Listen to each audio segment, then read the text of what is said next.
Ya nate njala kubuuzaako webale okubeeranga naffe. Kino temukitya abaagalwa. Nina mu nsonda we natandise okukwata. Mbadde nina wardrobe wenkwata kati namanyiddewo kati nakyusizaako nenkyusa akasonda netandika okukwata kala. Bino bye biruma Agnes nakitto mu mugambe nti abaali bansekerera muliwa nendaba. Kyokka Agnes kachikulume jala kubuuzaako. Tugenda kutunuulira signs okuva ku 6 okutuuka ku 10 z'osaanye obutabuusa maaso obubonero buno nga bw'obulaba. Mr. najja gy'oli n'akufukamirira mu maaso ku ofiisi yo, ku church yo, ku kereziya yo, ku muzikiti gwo, akusanze ku street, muli mu Nakumatt, muli mu Akasha, muli mu supermarket, muli mu Lumbe, muli ku mbaga ya mulala, afukamira wansi agamba, baby, will you marry me? Will you? Oyimirire ku magulu ga abiri omugambe nti nze Agnes nakitto, nze bata, nze Judy, nze Sikovia, nze Winnie, nibo boli guy kubanga abawala abamu bakitukwala ennaku zino baproposinga. Oyimirire ku magulu ga abiri nti nze Sega wa George, nze Anthony. Njalako kakasa mukwano nti let's wait. Can you give me time to think about it? Oba no thank you. Omanyi lwaki? Zino red flag already wazirabye, zino sign wazirabye. Kati ozibuusa amaaso, ogenda okulumya omuntu, ogenda okwerumya ate si bye twagala. Kansooke mpisewo akalango kano. This beautiful flower kiri designed by my little boy bamita Semambo Melvin Sozi the second. Bambi yakintegekedde nekisanga nga surprise.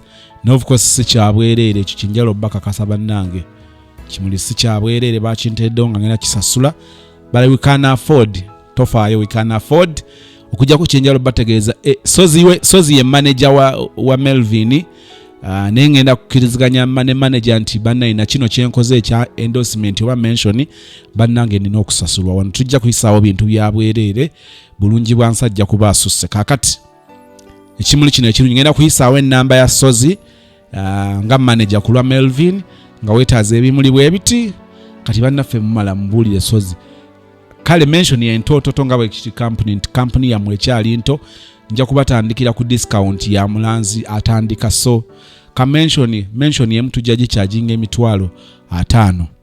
Kati emitwalo 5 ekimuli bwe mba mukinguziza mujjeko bujja kale simanyi bei yammwe naye mujjeko sente ez'ekimuli mumpe balance. Subira nti kirimu 5 naye kati awo mwemba maze. So tujja kwogera ate wenkolera mu mention ey'okubiri muweddeyo ekibozibozi.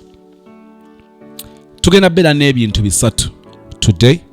Twina love lab yegenda okusembayo, tugenda kusoosa magezi muliro nga muntu like magezi muliro bwagakubula oganonye wa munno awo baye muliraano awo. So nzikiriza nti wano feke nyini tuli baliraanwa for each other. Kakati kansoke n'ekibozibozi.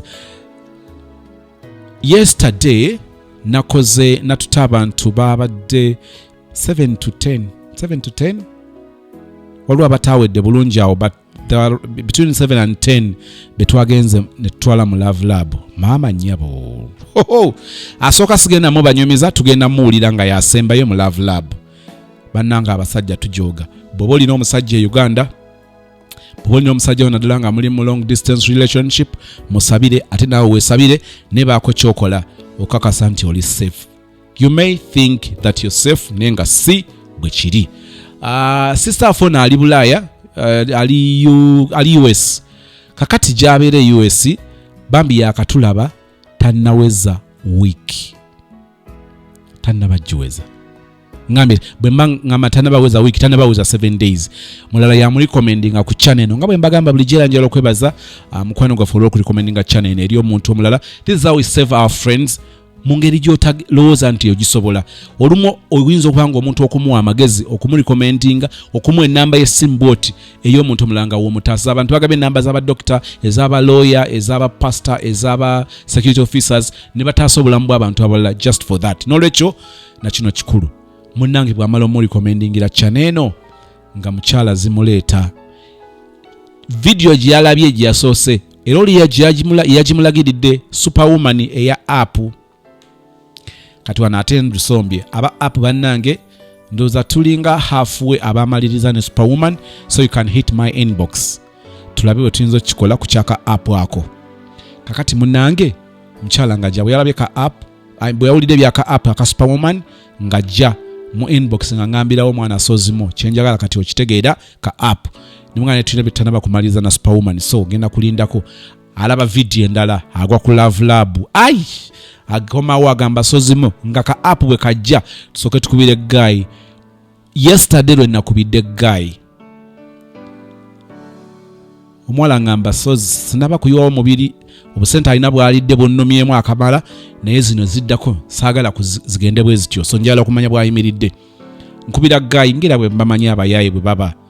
Munange guy alidde ebirimi awo ayogedde ebirala ate munange ebijanjalo kasero lyayengera munange kakati enkuba bwetonya omusana ne gubeera mungi ebijanjalo birina engeri gye bimulisaamu kyentegeeza ng'ali mu peregesi. Finally teyogedde muwala. For your information, omuwala ngamba nti guy bw'ayogera manya gange, of course confirm to him that it's me.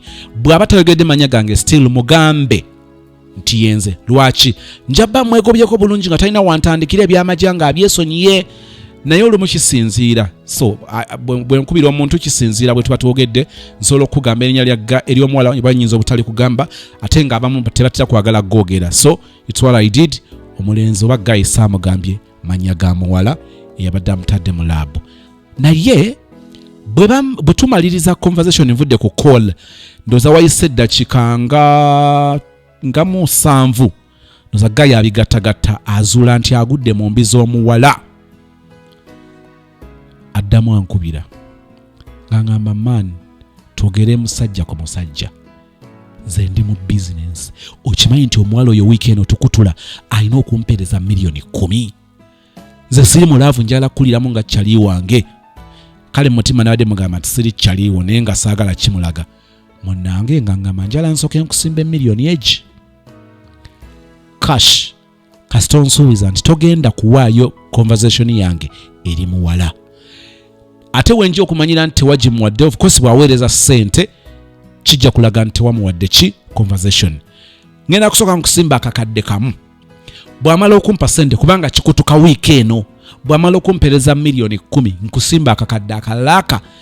Olaba bwe nabadde nkutula ddiru ya bukadde obu ne munne nkubuulireko waliwo integrity, waliwo ebitonotono, newankubadde twagala nnyo okufuna zino $2,000,000 nnyingi naddala mu mbeera eno ey'obwavu. Naye munnange waliwo bye zitajja kukola. Kinyumira nnyo nga $1,000,000 zino nzimisinze naye ng'ate tutaasize $10,000 ez'omukyala. Nze ndowooza nti awo nsigala nsikowarinze, so obugalo ndowooza obulayike whatever. Kakati oyo nebiggwa kyenvudde ngamba nti bw'obanga munnange kyaliwo muli mu love bwe mutyo, please topapa kuteekayo ssente. Nkiddamu topapa kumala gayiwayo ssente, yiwayo ezitaakulume. Katusooke tugende mu magezi muliro. Magezi muliro tukkiriza nti munnange bwe gakubula oganoonyine wa muliraanwa wo tugambye nti muliraanwa yenze yeggwe. Katusooke tumuwe ku magezi n'oluvannyuma bwe tumala okuwuliza story ye eri teweza dakiika 10 tumala owulira story ye then tujje tumuwa amagezi tweyongerere mu kitundu nga tuyiga ebintu 10 obubonero 10 bwolabirako bwolaba mu relationship mu love yammwe mu mukwano ogwo n'ogamba omukwano nti onokwadde ongamba nti will I marry you, nkuwase nkufumbirwe. Mukwano nedda oba katulindeko. Magezi muliro. Mr. Sozimo gyewaleko mbuuzaiko nnyo ba family member abasozimo. Nze njagala okwogerako ku kino ekintu kigenda kuyisa mbufunze. Mr. Sozimo nawulirako kuba nzize nkufollowinga nga video zoteekayo mbaako live mbeerako video nenziraba buli kimu. Waliwo live gye twaliko ey'omuwala eziti yaliwo omusawo ng'ali abroad, eyagwa mu laavu ng'akyasoma n'omusajja eyali makanika. Love story eyo twagiwulirako, eyamulimbalimba nti talina mukyala. Omukyala oyo n'amwagala nnyo nnyo nnyo nnyo, neyeewaayo mu buli kimu, n'amulabirira, n'akola buli kimu, n'amaliriza nga Guy amudisappointinze kuba yamulimbalimba nti talina mukyala, kyokka ng'ate yamulina kuba yali yabaleka mu kyalo n'ajja mu tawuni okuyiiya. Eyo story yankwatako nnyo nnyo kuba omukyala bambi yatambuliranga ambulimba, omulimu agusuddewo, buli kimu, nga ye Guy yamulimba nti talina mukyala wadde n'abaana. Eyo story nagiwuliriza nnyo era yankwatako nnyo. Kakati Mr. Sozimo wenjagala abawuliriza baffe banyambeko naawe Mr. Sozimo okunnyongera okumpa ku magezi n'okumpabula, kuba kati eno eringa yafuuka family yange, yafuuka buli kimu. Eno yafuuka buli kimu, yafuuka family. Nagenda nenfuna Guy ali abroad, nange ndi abroad, ffenna tukola. Tandabangako, simulabangako, naye tumaze ebbanga nga tukyatinga, tunyumya, twogera mu buli kimu, na buli mbeera yonna nga tukwatagana nga tewali tabu yonna. Naye Guy ono tandabangako, nange simulabangako era simumanyi, just tukoma ku video call, n'omugamba oba nakola video ng'ezo nazikusindikira, nawe n'omusindikira bifaananyi bwe bityo, n'akulaba n'akumanya. Naye Guy ye andaga nti ali so close, nnyo okubeera close gyendye, wadde tandabangako, tamanyi buli kimu. Kati Mr. Sozimo wenjagala okumpa ku magezi, Guy yatuuka ekiseera n'aŋŋamba mbu ayagala tupulaninge okukyala, kuba era sisitimu eyo yonna yagenda ogireeta nga tubaddewo nga tunyumya, twogera, nga ndaba alina qualities ezimu. Waliwo ne video gye wateekayo Mr. Sozimo ng'otugamba tubalansinge, tulabe, tuteeke ku minzaani ebintu bye wali oyogerako nti omwami waabirina oba tabirina, nga ndaba byonna birina. Nembeerawo neŋŋamba kanindeko ngire nga nkyawuliriza ku video ze batuteerayo n'ebintu ebirala. Naye we natiiriddemu nga sinaba mumukkiriza mugamba, nagambye nja kumala kusooka kubuuzaako ba family member bampe ku magezi, kuba waliwo video gye watuteerayo Sozimo ng'otugamba ku kintu ekya backup, okukola backup ey'omuntu gw'ogenda okubeera naye oba gw'oyagala. Omukyala oli oyo yagwa mu relationship n'omusajja nga tamumanyi oba alina omwana oba alina family, teyakola backup kumanya ki kiri mabega wa mwami oyo. Kati mu kumaliriza story yannyumira nnyo kuba yatugamba nti kati ali happy, yafuna omuntu nga amaze okukola backup yonna ng'agimanyi buli kimu, n'awulira kati ng'ali settled. Kati we bintabulidde nti omwami ono simumanyi naye tamanyi nnyo kuba tetusinkanangako, but yaŋŋamba ayagala tutegeka okukyala nga tukyali abroad, nti we tuddira e Uganda tube nga tutuuka twemanye, ngendeko ewaabwe ndabe abantu be, naye ajjeko ewaka mu kusooka, then tupulaninga okukyala. Naye ye ayagala tupulaningire eno nga tuli ku kyeyo, nti we tuddirayo kuba tubulayo bbanga ttono, nti we tuddirayo e Uganda tube nga tutandika butandisi kugula bintu na buli kimu, nti kuba budget yonna tuba twagikuba nga tukyali abroad. Saayagala mukaayanya, nemugamba okay si kibi, nemugamba nesooka olinde njamala kubuuza abantu abansingako obukulu ndabe ki nja kuba nkuddiza amawulire. Naye ekizibu ekiriwo nti simanyi waabwe, naye yennyini simumanyi, simulabangako, naye tandabangako, naye yakulaga nti ye aneesiga buli kimu okitegeera. Kati wamma bimbuzaabuza, Guy ono talina mwana naye ate nze nina bebi wange, naye bebi amutwalanga bebi owuwe, amulabirira, bw'aba mulwadde kw'omugambirako, naweereza ssente, mba ndi awo nga yakubye nadda n'essimu mu kyalo ewa sister ye, nga ansooka n'okumanya ebiriyo. ebiseera ebisinga kuba ya akolera wabweru kati abeerako ne airtime bwebityo n'abakubira every time aba ayagala okwogera na dota ababuuza dota ali atya obulamu bugamba ki biki kati we bamugamba nti oba ali mu kaki oba kamuluma awo sente aba yaziweereza dda bambigayi afaayo ye muntu gw'olaba nga afaayo ne bw'oba tomaze mugamba ekintu n'akiraba nga kisaana n'akikola nga tomaze mugamba. Naye kati ekirala Mr. Soze yaŋŋamba ewaabwe kuba nga bwe ŋŋambye talina mwana yaŋŋamba dda ewaabwe ye yabagamba dda oyo omwana wuwe atya. Yaŋŋamba bwe yakubira abazadde be n'ayogeramu nabo n'abagamba mubanga bweriti bwe mba nkomawo nja baleetera omukamwana mumulabe biki biki ne banyumya. Kati nali ndi awo nga ngamba nze nno njogeddeko ne family yange njogeddeko n'abantu bange era mbagambye ninayo ne bebi waffe mbu ye yabagamba nti omuwala twayagalanako nga tukyasoma n'ambulako kati namujja okwo ku Facebook nti twali tuli ku Facebook mbu n'ateekamu amannya gange nali sikyusanga mannya mbu n'agalaba kati n'abagamba nze omuwala yali teyaŋŋamba nti yagenda n'olubuto okuba yanoonyanga ennamba tazirina n'asalawo akuze olubuto aluzaale n'omwana.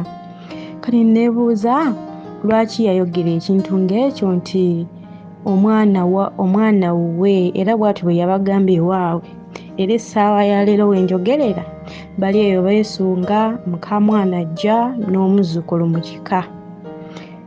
Saayagala era kitwala bubi bwe nayogerako ne sisita wange nagamba osanga munnaye teyayagadde kukola ki omwana oyo bamuboole mu kika nga bw'obimanyi nti awasizza omukazi alina omwana bino biri nagamba munnaye nkubuulire saagala bebi waffe bamuboole mu kika nti ate sinze muzaala biki kati bonna bakimanyi nti alina omwana era bagenda kujja naye lwe bajja kati bali eyo balinze mwana kumulaba ekirala n'omukamwana bamulinze naye obuzibu obuliwo nze njagala bampe ku magezi abawuliriza. Mr. Sozi n'aba musanyufu nnyo ng'onzizeemu kuba gwe essuubi lyaffe lyokka wawaayo baawe okwetikka omugugu gwaffe oba otumanyi oba totumanyi.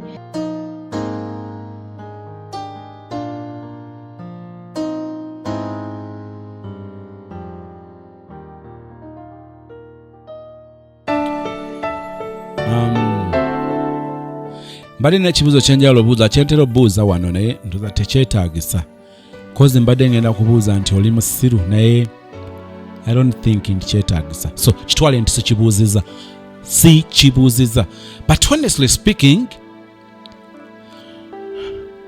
bwebanga eno laavu ddala laavu nga laavu then tuli laikira okusinkana miracle oba ekyamagero mu laavu. Bwebanga ddala eno laavu then tuli laikira okusinkana kye bayita 1 in a million. Oba ntegera kyenjogera naye sister twagala kujjukiza waliwo love story gye twalina eya guy mu banka eyagenda n'asanga omuwala mu banka n'amuwa $50,000 kazi bwe yagenda okumukuula okumubba yamubba mmeka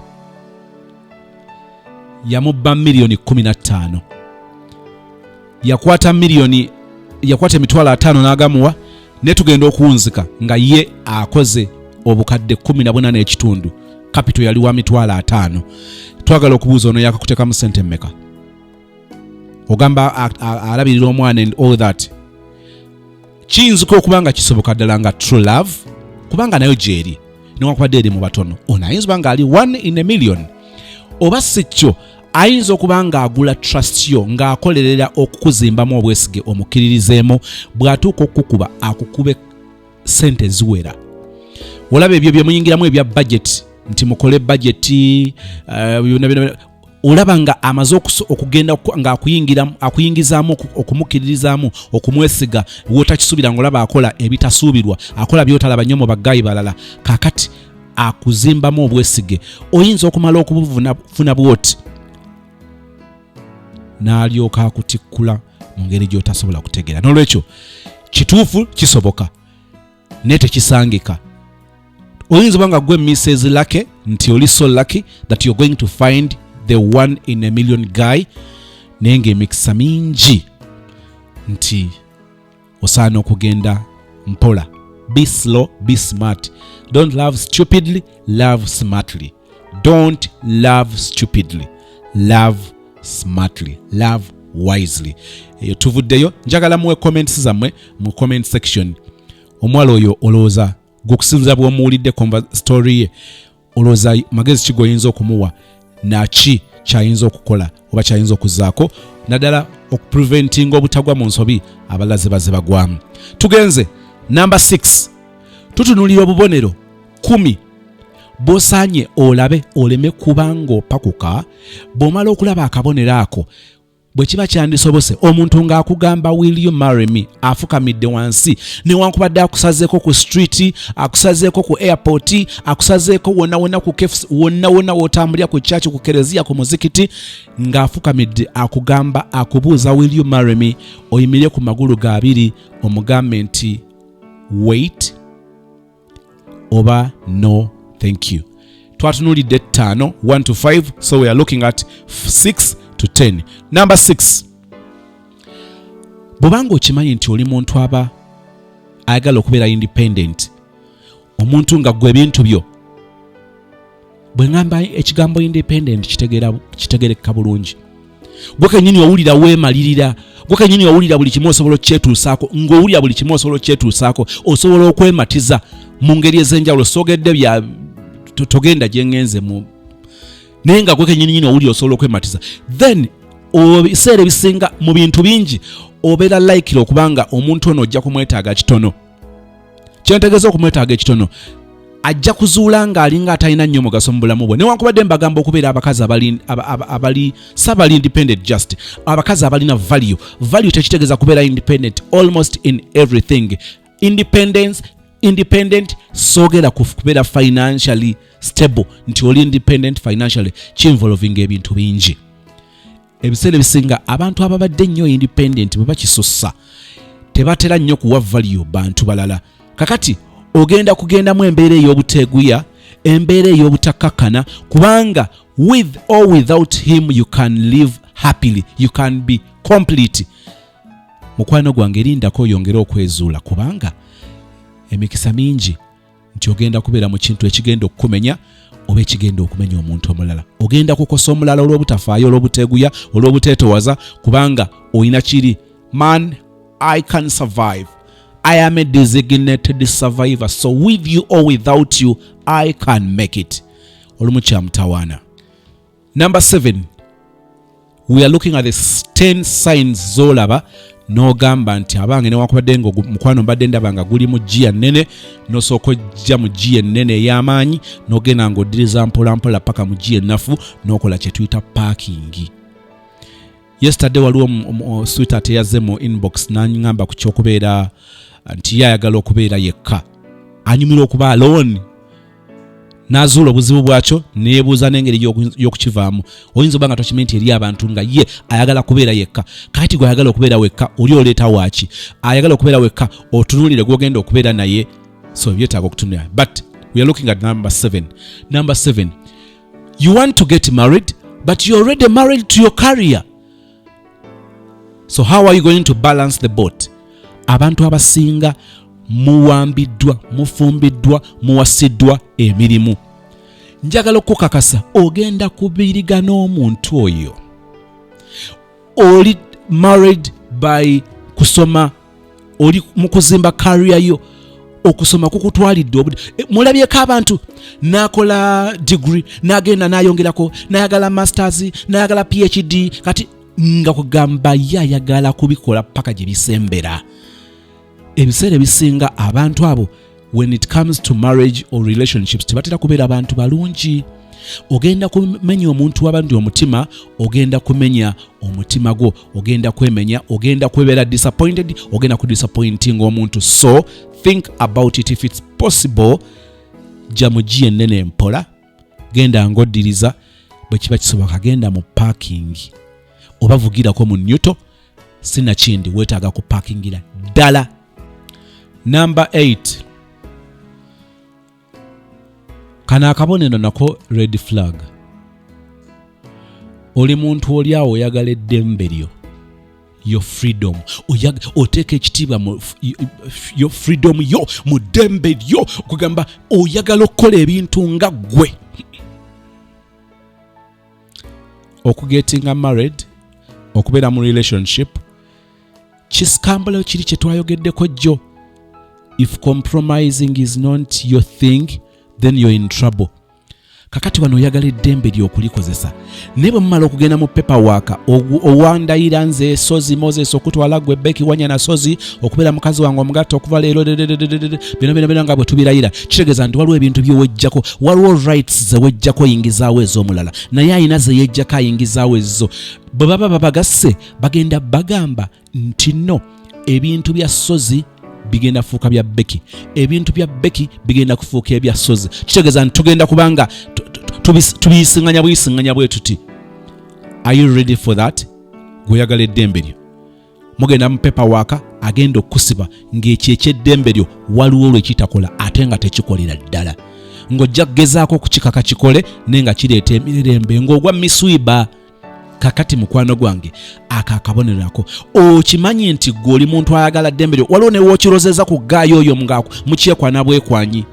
Kakati munnange bwafukamira wansi okugamba, will you marry me?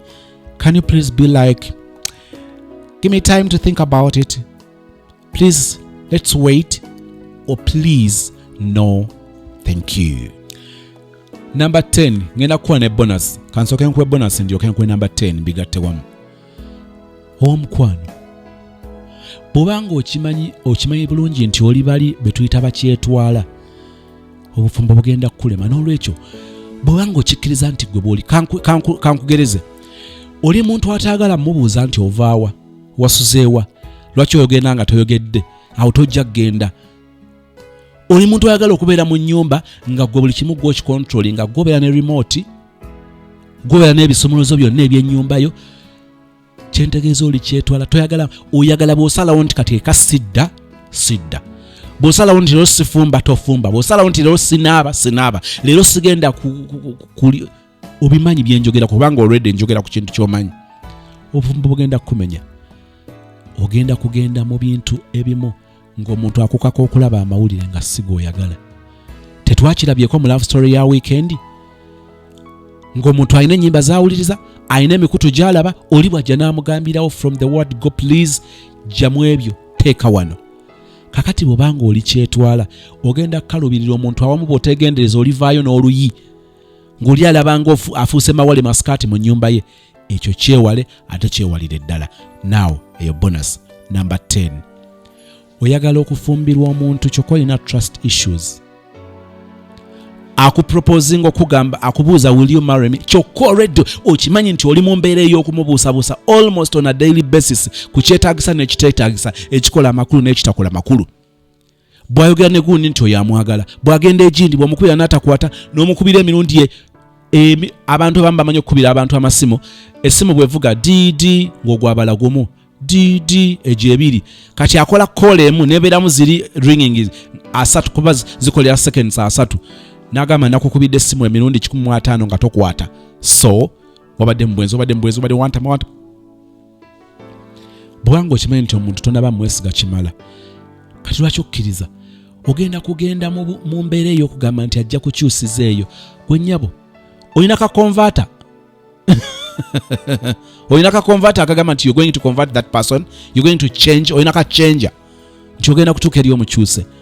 It is close to impossible. So please, bw'obanga olina trust issues, wowe obudde okakase kyogenda nakyo, oba sina kindi osalewo okkirize nti mukwano otulabyeko nnyo nandikwagadde naye maama trust issues sikwesiga. Katugende mu love lab.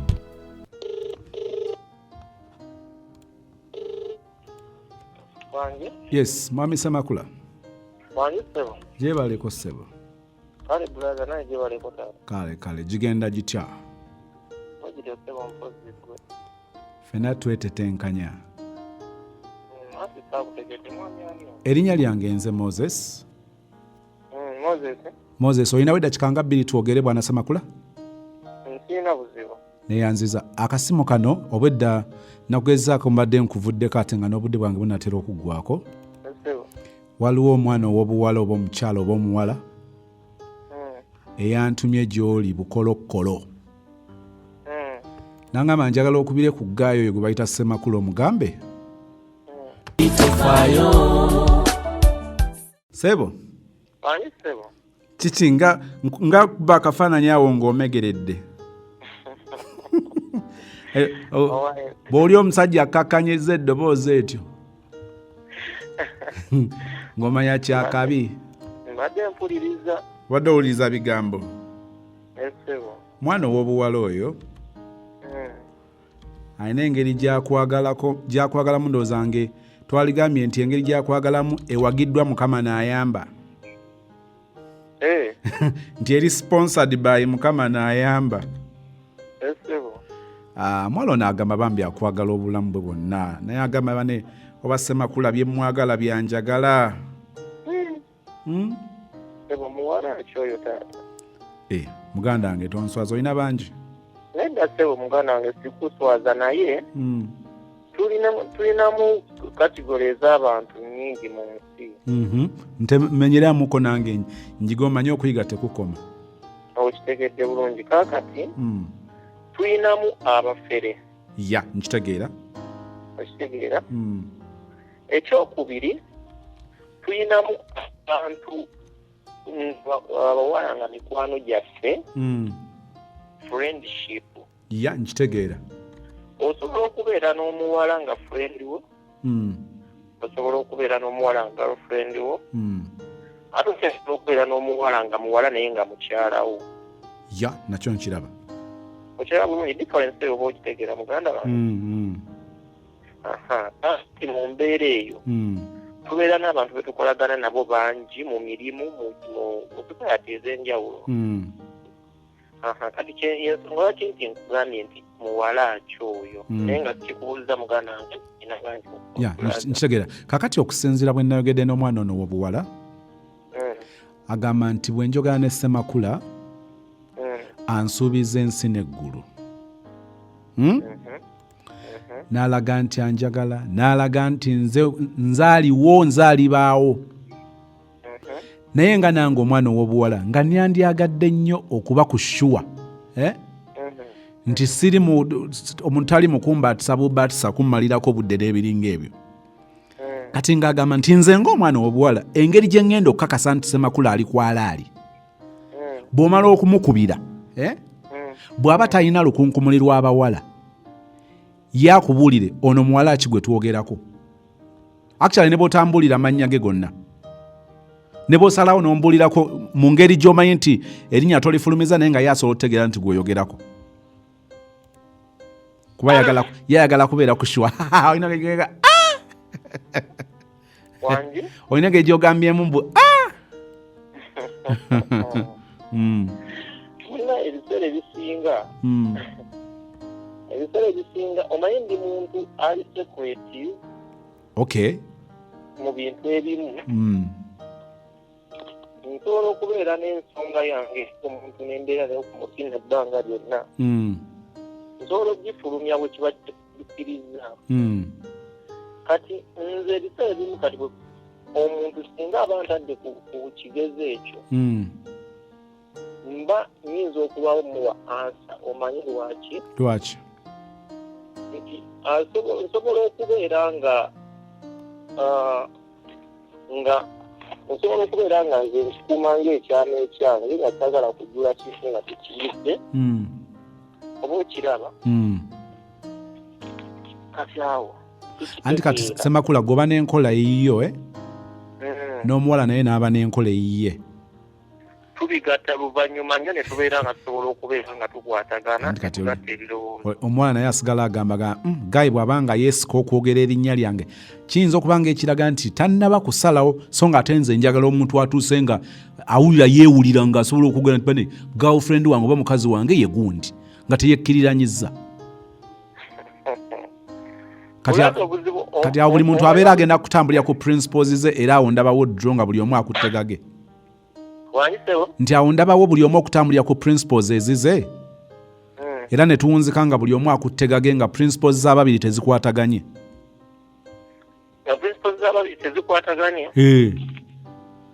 Kuba gobera secretive. Omwana yagambye ali mu nsi. Sate mulimu byesibuuza ndowooza. So ekyensi sikinaako idea. Osobola okumanya omuntu akusindikidde message n'olaba ennamba n'omanya nti eiza eri mu Uganda oba Abu Dhabi oba Saudi Arabia oba Japan. Nedda ennamba yawano. Yawano.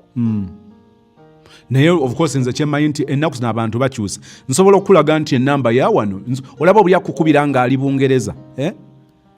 Ng'ennamba eraga ye Kenya oba ennamba I don't think kubanza ate njogedde nze nsobola n'okukubira wano ennamba neekulaga nga ya UK. Sure. Yeah, I can. Bulungi. So naye ng'ennamba yawano at least I can say number yawano because we even talked sigamba nti bya message. Nenga bwe gambye nti omuntu asobola okukubira. Are you related to her? Sorry? Are you related to her? Not really, but a friend to some level.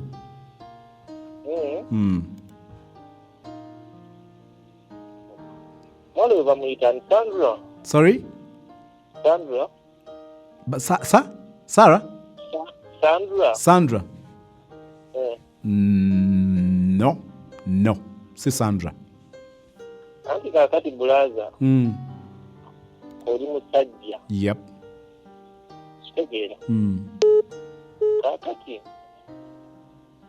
Nze nsuubira bwenti. Nti wandibadde kubanga gwe ebyabasajja obimanyi. Nandisabye onnyambe buyambi ombuulire. By principle, I am being honest with you. Ebiseera ebisinga bwe nkubira omuntu njagala nnyo okumanya oba ngambe omuntu gwayagala nga sigamba nti oba ki naye nze manyi nti omuntu gwayagala omuntu ye like nga nze Moses omuntu gwenjagala mba mumanyi nti ye Becky. Anti nenkugamba nenkunyumira kuba kati uliriza bulungi. Nsigaze eddakiika nno bbiri ze tuba tukozesa. Tusobola okubeera nga twogera. Naye omuntu akugambye ekintu ekyo nga twayawukana nze nganze tasobola kubanga njala kukirambula tasobola kubanga mu bino mwayawukana. Mu bino bye twogerako muba temwayawukana. Relationship eteeka okubanga ebawo eri. Anti yasobola okukyogera bw'atyo naye ng'ate mpozi nga ye atamanyi nti relationship yaggwawo. Yes. Naye nga ye mutima nga takkiriza eyo nayo nsonga. Maybe. Naye awo. That's why ngambye nti nyamba bwe kiba kyetaagisa. At least naakuteerako airtime. Well, ndoza kanziremu okukubira mu dakiika nga 2. Naye bambi ate saagala omukubire mugamba nti ate ngambye bwenti ne bwenti. Not really. No. Kale neyanze.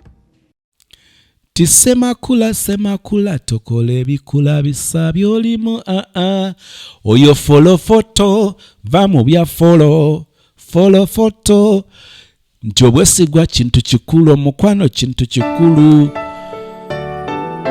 bambi kakati bwe yagenze okundaba olaba twaganye kali kakadde ate nga batusuubiza naako okubiri kati ate airtime kyokka nina olugambo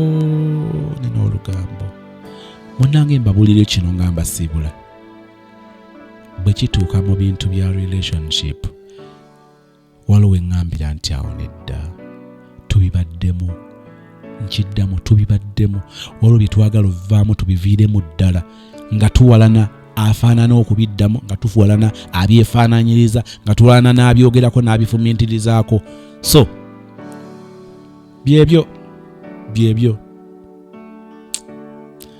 Katonda affe bino nabyo tubiyize tuyigiriza okwegendereza abamu bafumbirwa careers ate baagala obufumbo abalala bali so independent nga balowooza nti ebyo bisobola okukola ng'oli mu relationship awamu tebikola abamu balina trust issues naye already bali mu relationships bali mu marriages bali mu process eyingira relationships ekyo kiina nakyo obuzibu.